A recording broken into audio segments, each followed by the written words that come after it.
आप ज़रा बेदारी का सबूत दें ताकि इंशाअल्लाह अल अज़ीज़ हज़रत बेहतर तरीके से आपके सामने गुफ्तगू कर सकें। इश्क हो तो इश्क का मतलब समझ में आएगा, इश्क हो तो इश्क का मतलब समझ के में आएगा, और उनका रुतबा जाहिलों को कब समझ में आएगा? जरा कह दीजिए ना, इश्क हो तो इश्क का मतलब समझ में आएगा, और उनका रुतबा जाहिलों को कब समझ में आएगा? और मेरी मानो मुस्तफ़ा से इश्क कर लो, मेरी मानो मुस्तफ़ा से इश्क करना सीख लो। इश्क में क्या फायदा है, इश्क में क्या फायदा है, ये तब समझ में आएगा।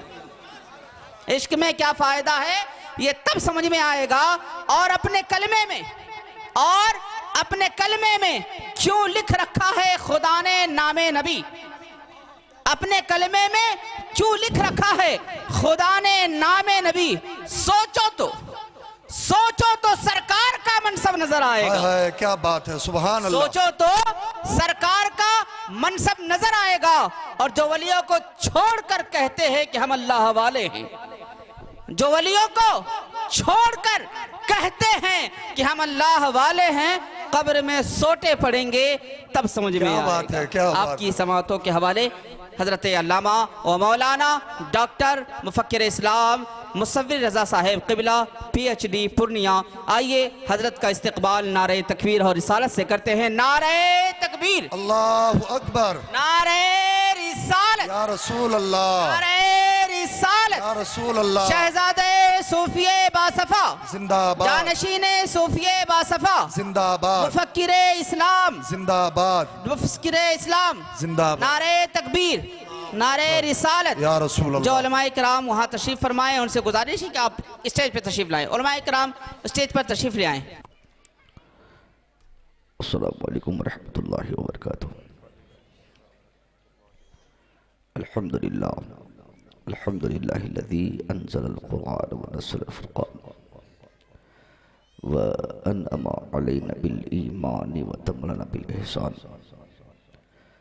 वस्सलातु वस्सलामु अला मन काना नबिय्यन व आदम बैनल माइ व तीन व अला आलिहि व अस्हाबिहि अजमईन अम्मा बाद। फ़ऊज़ु बिल्लाहि मिनश शैतानिर रजीम। बिस्मिल्लाहिर रहमानिर रहीम। सुम्मा लतुसअलुन्ना यौमइज़िन अनिन नईम।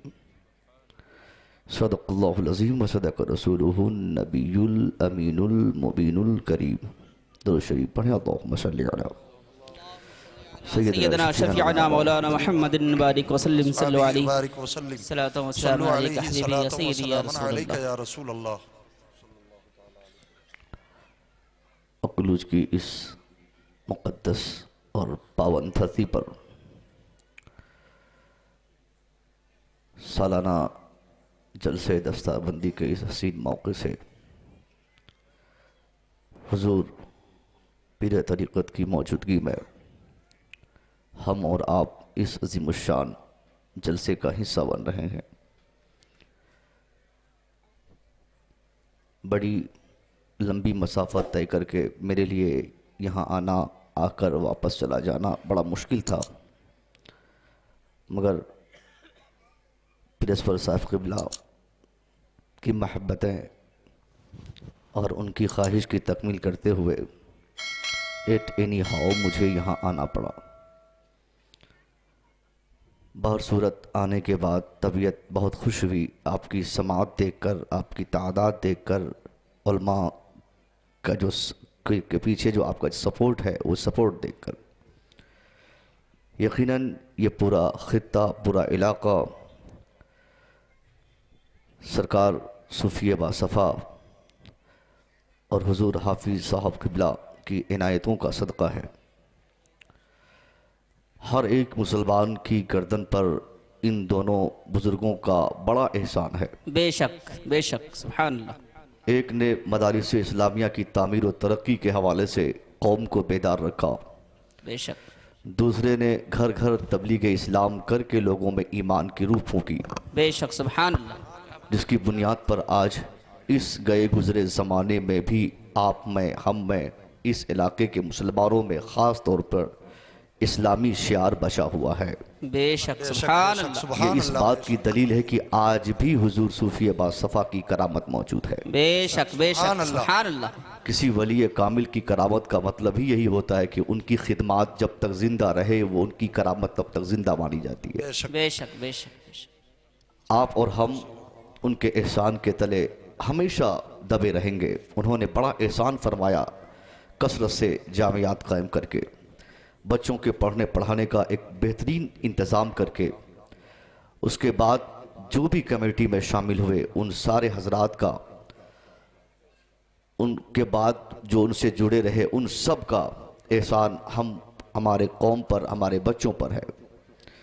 यकीनन आपका जामिया इस वक्त जो खिदमत अंजाम दे रहा है वो अपनी नौइयत का वाहिद ऐसा जामिया है जिस ज़माने में लोगों ने दीनी तालीमात से अपना शगफ छोड़ रखा हो, उस माहौल में दर्जनों बच्चों को हाफिज़ कुरान बनाकर हर साल कौम के हवाले करना अपने आप में ये बहुत बड़ी बात है। बेशक एक आदमी एक बहुत बड़ा कॉलेज निर्माण करता है, सैकड़ों लोग उससे जुड़े होते हैं।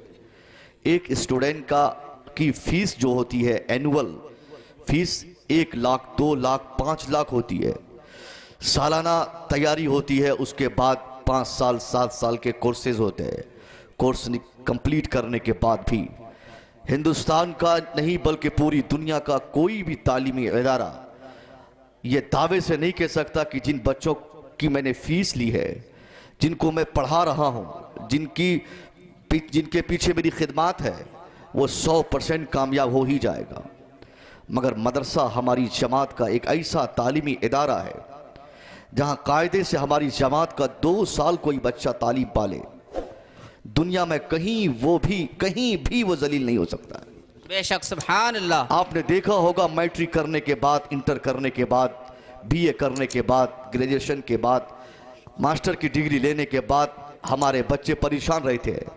मगर जामिया में जो बच्चा मदरसा में 5 साल कायदे से पढ़ लेता है, उसके लिए किसी मस्जिद की चटाई या कहीं मदरसे की दीवार आवाज़ देती है, तू आ जा, मेरा इमाम बन जा, दुनिया भी पाएगा आखिरत भी पाएगा। बेशक सुभान अल्लाह। 100% कामयाबी की गारंटी अगर कोई इदारा, तालीमी इदारा देता है तो वो हमारे मदारिस है। मेरी गुफ्तगू का तेवर इंशाअल्लाह आप आखिर तक समाअत कर लेंगे कि मैं कहना क्या चाह रहा हूँ। आज हम मुसलमानों में 1-2 कमी हो तो हमारी जमात का कोई एक खतीब आकर उसको इंडिकेट करके उसकी इस्लाह फरमा कर कौम को बेदार कर दे। मगर जहाँ हमारी बर्बादी के बहुत सारे वजूहात हैं, उनमें से एक सबसे बड़ी वजह, सबसे बड़ा सबब जो है वो एजुकेशन की कमी है। तारीख हमें बताती है साहब, पूरी दुनिया ने हमसे इल्म पाया, दुनिया को हमने पढ़ने का मजाज दिया, पूरी दुनिया को पढ़ाने का ढंग हमने सिखाया। आज अगर दुनिया तरक्की की शाहरा पर गामजन है तो इसके पीछे सिर्फ हमारी खिदमत है। मगर अफसोस, सद अफसोस, जिस कौम ने पूरी दुनिया को जहालत के अंधेरे से निकालकर इल्म की रोशनी के नीचे ला के बिठा दिया था, उसके बच्चे आज उनकी तालीमी शरह कितनी है, हमारी तालीमी परसेंटेज कितने हैं, इस पर जब हम गौर करते हैं तो हमें रोने के सिवा कुछ दिखाई नहीं देता। आज हमने सोच लिया है कि बगैर एजुकेशन के भी हम आगे बढ़ सकते हैं। 2-4-10 हज़ार कमाने के चक्कर में हमारा गार्जियन अपने जवान बेटे के मुस्तकबिल को खराब करता है। उसके एक बेहतर मुस्तकबिल को आग लगाने के लिए एक बाप की यही सोच काफ़ी है कि बेटा छोड़ पढ़ाई, क्या करेगा, चल तू दिल्ली भाग जा, मुंबई चला जा, सऊदिया चला जा, दोहा चला जा, कतर चला जा, कहीं से कमा कर 25-50 हज़ार पर मंथ भेज, ताकि मैं भी अपने पड़ोस के किसी साहब की तरह मकान अगर उनका देख ले तो उनकी तरह मेरा भी मकान आगे बढ़ जाए, उनकी तरह हमारी भी तरक्की हो जाए। यानी हमने अपने छोटे छोटे बच्चों की तालीमात पर ऐसा स्टॉप, ऐसा पहरा हमने डाल दिया है। हमारे बच्चे मैट्रिकुलेशन के बाद, इंटरमीडिएट के बाद बहुत मुश्किल से आगे की तालीम ले पाते हैं। मैट्रिक करने के बाद अब्बा का प्रेशर अलग है, दादा का दबाव अलग है, बच्चा चला गया सऊदिया, चला गया तो कतर ओमान कमाने के लिए। अब हम आपसे पूछते हैं, जो बच्चा मैट्रिक सही से पढ़ नहीं सका, जो बच्चा इंटरमीडिएट का एग्जाम दिया सही से पास आउट ना हो सका, उस बच्चे से हम 10-20 हजार कमा तो लेंगे, मगर आप याद रखें, जिसकी तालीम हमने रोक दी, जिसके पीछे हमने सिर्फ कमाने पर तवज्जो दिया है, वो बच्चा दुनिया में चाहे करोड़ों रुपया पर मंथ कमा लेगा, अगर उसकी तालीम अच्छी नहीं होगी, उसका एजुकेशन सही नहीं होगा, 100% हमारा वो बेटा कामयाब नहीं हो सकता। अच्छी कामयाबी उसकी नहीं जिसके पास पैसों की फरावानी हो, कामयाबी सिर्फ उसकी नहीं जिसके मकानात बड़े हो, कामयाबी सिर्फ उसको नहीं कही जाती जिस शख्स के पीछे पैसे, शोहरत, ताकत, अफराद, सारे अवानो अंसार की जमातों की भीड़ भाड़ लगी हो। 100% कामयाब तरीन इंसान उसे माना और समझा जाता है जो इंसान झोपड़पट्टी में भी रहे तो पढ़ा लिखा रहे, जो इंसान एजुकेशन से सराबोर होकर अपने समाज को इल्म की रोशनी से वो हमेशा मुनव्वर करता रहे, उस इंसान को समाज का सबसे ज्यादा मुअज़्ज़ज़ समझा जाता है, जिसके पास एजुकेशन होता है, जिसके पास नॉलेज होता है। अब रही बात एजुकेशन है, लेनी है हमको, मगर लेना कितना है? एजुकेशन का मतलब है तालीम। तालीम किसको कहते हैं? सिर्फ क्या स्कूल में पढ़े या मदरसे में पढ़े, एक बहुत बड़ा अलमिया हमारे जहनों पे हमेशा बसा रहता है। हम में से अक्सरों के ज़हन दिमाग में है, हजरत 5 लाख खर्च करेंगे बेटा डॉक्टर बनेगा, 10 लाख खर्च करेंगे बेटी MBBS बनेगी, 5 लाख खर्च करेंगे मेरा बेटा इंजीनियर बनेगा, 10 लाख खर्च करेंगे मेरा बेटा IAS ऑफिसर बनेगा। एक बाप हमारी जमात का, उनकी ये कामिल सोच है, जमीन बेचनी पड़े बेच दूं, बेटे को डॉक्टर बनाना है, मकान बेचना पड़े बेच दूंगा, बेटे को इंजीनियर बनाना है। हाँ, इस्लामिक नोक्ते नजर से डॉक्टर बनाना, इंजीनियर बनाना, IAS IPS ये सारी चीजें सही है, मगर मैं आपसे पूछता हूं, आप में से अक्सरों ने जो अपनी औलाद के पीछे दिमाग लगाने के लिए, तालीम को फरोग देने के लिए जमीन बेचकर उनको स्कूल में डाला, कॉलेज में डाला, जहन आपका यह कहता है मेरा बेटा इंजीनियर बन जाएगा। मैं आपसे पूछता हूं, आपने यह क्यों तय किया कि आपका बेटा इंजीनियर बनेगा, आप समस्याओं से लड़ लेंगे, आपका बेटा डॉक्टर बन जाएगा, आप तमाम मसाइल को हल कर लेंगे? नहीं साहब, डॉक्टर बनना, इंजीनियर बनना, IAS बनना, IPS बनना, कोई बड़ी से बड़ी, भारी से भारी भरकम डिग्री हासिल कर लेना, यह समस्या का समाधान नहीं है। अगर डॉक्टर बनने से एक आदमी यह कहे कि मैं डॉक्टर बनाऊंगा बेटे को, कोई प्रॉब्लम नहीं होगा, लाखों की आमदनी होगी, टेंशन मुक्त जिंदगी गुजारूंगा, मैं उसका दामन पकड़ के पूछूंगा, जनाबे वाला चलिए आप अपने ही कैपिटल सिटी में जहां जो आपके बगल में हो, अगर वहां ना हो तो होम टाउन में चलिए, आपके होम टाउन में मैं दिखाऊंगा जो MBBS डॉक्टर है, जिनके पास भारी भरकम डिग्री है, जिसने 5 साल तक कड़ी मशक्कत के बाद तालीम पाई, जिनके बाप ने जमीन बेचकर उनको MBBS बनाया ताकि उसका बेटा टेंशन मुक्त जिंदगी गुजारे। माँ के तमाम सेवरात को बंधक रखने के बाद तब एक बेटे को आदमी उसको डॉक्टर बनाया। मैं पूछना चाहूंगा, अगर डॉक्टर बनने से एक आदमी तमाम समस्याओं से लड़ लेता, तमाम मसाइल का हल तलाश कर लेता, तो वो डॉक्टर जिनके पास MBBS की डिग्री, जिनके पास FRCS की डिग्री, जिनके पास MD की डिग्री, कोई आंख का स्पेशलिस्ट, कोई हाथ का स्पेशलिस्ट, कोई पांव का स्पेशलिस्ट, कोई किडनी का स्पेशलिस्ट, कोई ब्रेन का स्पेशलिस्ट, यानी जितने आज़ाए बदन है तमाम एलिमेंट्स में एक एक हिस्से का स्पेशलिस्ट बनने वाला डॉक्टर, उनके चैम्बर में जब हम जाते हैं देखना क्या होता है, वही डॉक्टर जिनके पास MBBS की डिग्री है, समाज का सबसे बड़ा चोर वही होता है, समाज का सबसे बड़ा घटिया इंसान वही होता है। गरीबों का खून चूसना, कभी दवाई के नाम पे, कभी ब्लड के नाम पे, कभी यूरिन के नाम पे, कभी जांच के नाम पे, कभी बेड के नाम पे, यानी 50 दरवाजे से पैसा कमाने की चाह लेकर भारी भरकम डिग्री लेने वाला MBBS डॉक्टर अपने चैम्बर में 24 घंटे स्थापित रहता है। अगर डॉक्टर बनने से एक आदमी मसाइल का हल तलाश करता तो MBBS डॉक्टर चोरी क्यों करता है? वो क्यों किसी गरीब का खून चूसता है? क्यों बिला वजह किसी गरीब का ऑपरेशन करता है? अगर इंजीनियर बनने से भी एक आदमी समस्याओं से लड़ लेता, उसको मसाइल का हल मिल जाता, तो बीटेक करने के बाद, एमटेक करने के बाद, क्यों आज एक दस्तखत के बाद एक लड़का हमारी जमात का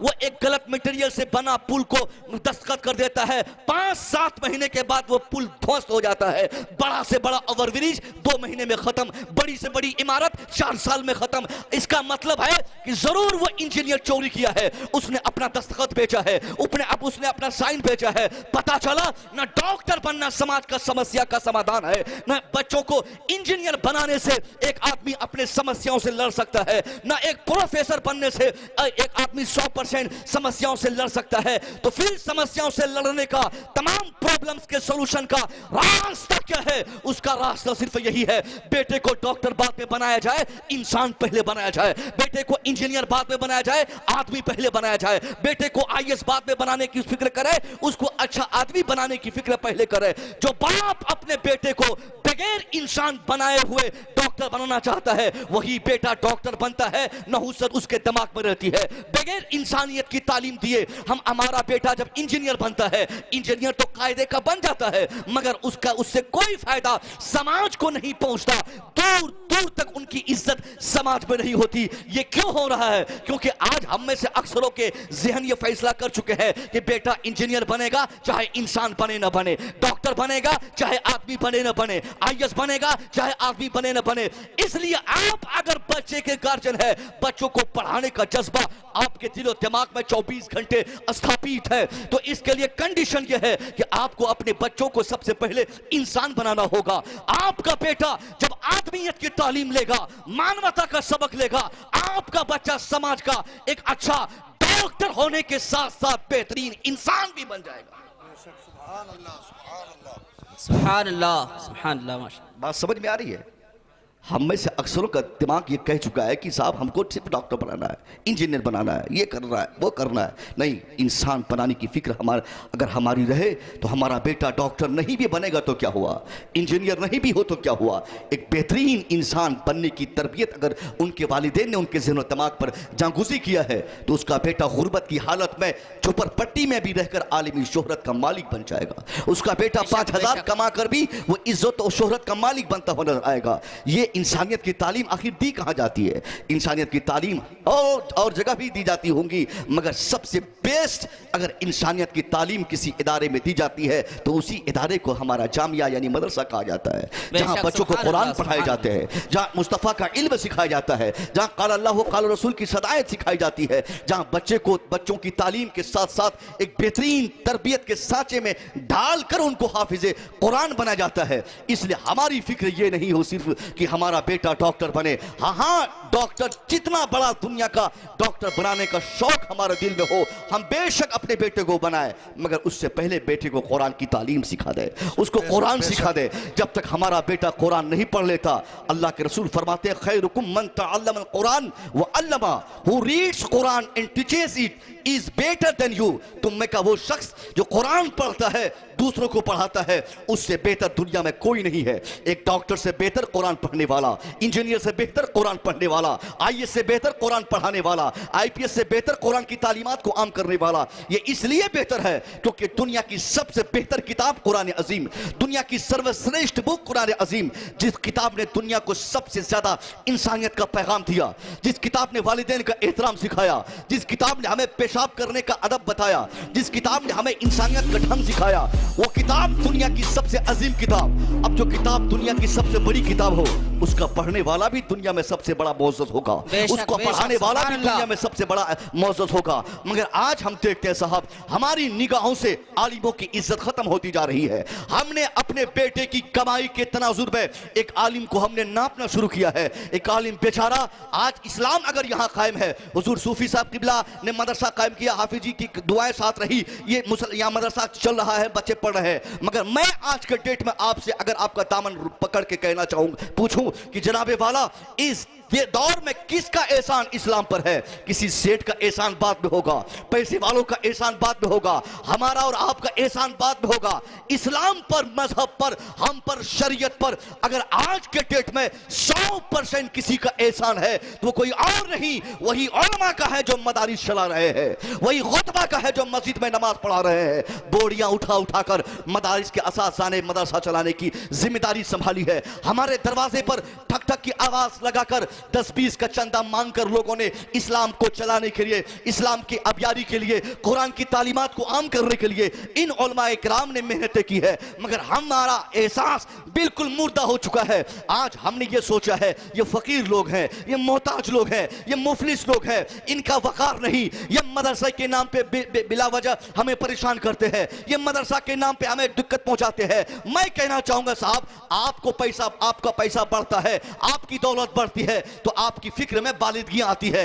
एक कंपनी का मालिक होते हैं, आने वाला साल दूसरी कंपनी खोलने का जज्बा आपके दिल में बेदार होता है। आप में से किसी का यह शौक नहीं हुआ कि अकेले मैं मदरसा चलाऊं, अकेले मेरी ताकत से मदरसा चल सके, 10-20 उलमा को मैं पढ़ा भैया अपने यहां रख सकूं और 25-50 हाफिज कुरान में तैयार कर सकूं। मगर जब आपने जो काम नहीं किया, ये उलमा उसके लिए तैयारी फरमाए। इन्होंने मेहनत की, कभी बंगाल से, कभी बिहार से, कभी गुजरात से, कभी मुंबई के किसी इलाके से, कभी कर्नाटका से, यानी हिंदुस्तान के चारों जानिब से बच्चों को चुन चुन कर अपने मदारिस में बुलाकर उनके पीछे मेहनत किया। खाने का इंतजाम, नाश्ते का इंतजाम, उनकी नोरिशमेंट, उनकी सारी जिम्मेदारी को संभालते हुए उनकी बेहतरीन तालीम का अगर किसी ने आज के डेट में जिम्मेदारी कबूल की है तो यही उलमाए किराम है। आपके जामिया के असातिज़ा है, आपके प्रिंसिपल साहब किबला है, आपके असातिज़ा किराम है। अगर आपने इन उलमा की हौसला अफजाई नहीं की, इनकी पुष्ट पढ़ाई नहीं की, तो यह हुफ़ाज़ की टीम जो हर साल 10-20 की तादाद में तैयार हो रही है, कौन ये टीम तैयार करेगा? कहां से ये टीम आगे बढ़ेगी? नतीजा क्या निकलेगा? हमारा समाज डॉक्टरों से भर जाएगा, इंजीनियर से भर जाएगा, आईएएस से भर जाएगा, आईपीएस से भर जाएगा, मगर दूर दूर तक अगर समाज में कुरान पढ़ने वाला तलाश करेंगे तो कोई कुरान पढ़ने वाला नहीं मिलेगा, कोई कुरान पढ़ाने वाला नहीं मिलेगा। जब कुरान पढ़ने वाला, कुरान पढ़ाने वाला जिस समाज में न हो, हम मर जाएंगे, जनाजा कौन पढ़ाएगा? कौन खतना की महफिल पढ़ेगा? कौन शादियां कराएगा? इसलिए अगर हम चाहते हैं कि इस्लाम बचा रहे, इस्लाम आगे बढ़ता रहे, इस्लाम की तरक्की होती रहे, तो हमारे बुजुर्गों ने जो मदरसा कायम किया है, उन मदरसे के पीछे हमारी कुर्बानी 24 घंटे रहे। मदरसे वालों ने अगर एक आवाज लगा दी, लब्बैक कहते हुए हम हाजिर हो जाए। अरे करोड़ों रुपया आपके पास, हमारे पास है, अगर हमने मदरसे में खर्च नहीं किया है, वो पैसा कल मैदान महशर में अल्लाह के सामने उस पैसे को आग का जंजीर बनाकर हमारी गर्दन पे अल्लाह डलवा देगा फरिश्तों के जरिए।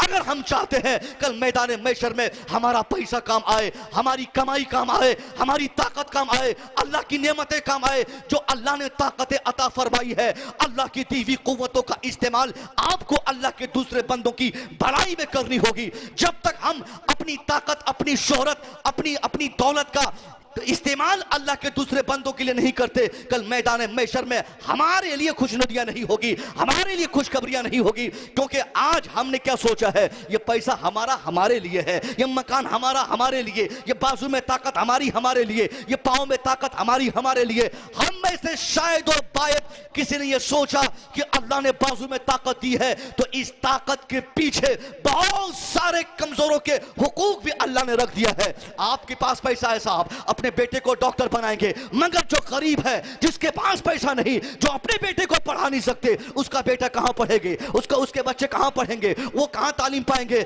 उनकी तालीम के लिए एक ही इदारा है जिसे हम मदरसा कहते हैं। वो बच्चे मदरसे में पढ़ते हैं, खाना मुफ्त में, रहना मुफ्त में, बिजली का खर्च मुफ्त में, उनकी तमाम जरूरियात की चीजें मुफ्त में, तालीम मुफ्त में, ट्यूशन फी मुफ्त में। अब जो मुफ्त में तालीम गरीबों, मुफलिस और कमजोरों के बच्चों की मदारिस में हो रही है, उनकी कौन देखभाल करेगा? हमारी जिम्मेदारी है, आपकी जिम्मेदारी है। हम और आप चाहते हैं कि हमारा समाज हर तरफ हम जब नजर उठाए, जो बेटा हमारा हो वही बेटा हाफिज कुरान भी हो, वही बेटा वक्त का डॉक्टर भी हो, वही बेटा आलिम दीन भी हो। इसके लिए जरूरी यह है कि हम मदरसों को डेवलप करें, मदरसों को फरोग दें, मदरसे का निजाम ऐसा खूबसूरत बना दे कि हमारा बच्चा, आज गरीबों का बच्चा मदरसे से जुड़ा है, कल अमीरों का बच्चा भी मदरसे में जुड़ जाए। मैंने अभी एक हफ्ता पहले मुंबई में एक तकरीर करते हुए मैंने सेठों को ललकार के कहा था और तमाम मदारिस के जिम्मेदारान से कहा था कि आज ये शिकायत सुनने को मिलती है कि मदरसे में गरीब के बच्चे पढ़ते हैं, मुफलिस के बच्चे पढ़ते हैं,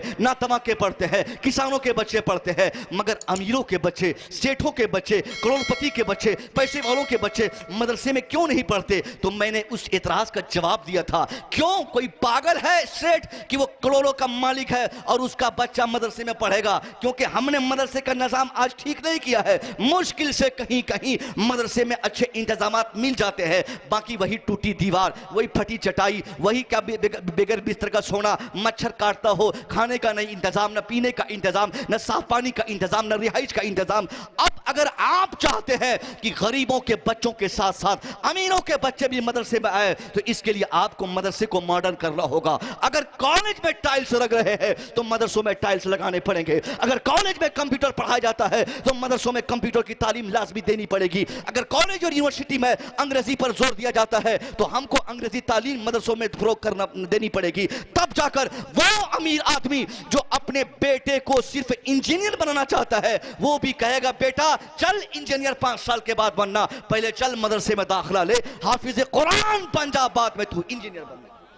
सुभान अल्लाह, सुभान तकबीर, नारे तकबीर, अल्लाह, नारे रिसालत, या रसूल नारे अल्लाह, रिसालत, या रसूल उलमाए अल्लाह, अहले सुन्नत, जिंदाबाद, हाफिज साहब, सूफी साहब, जिंदाबाद, जिंदाबाद।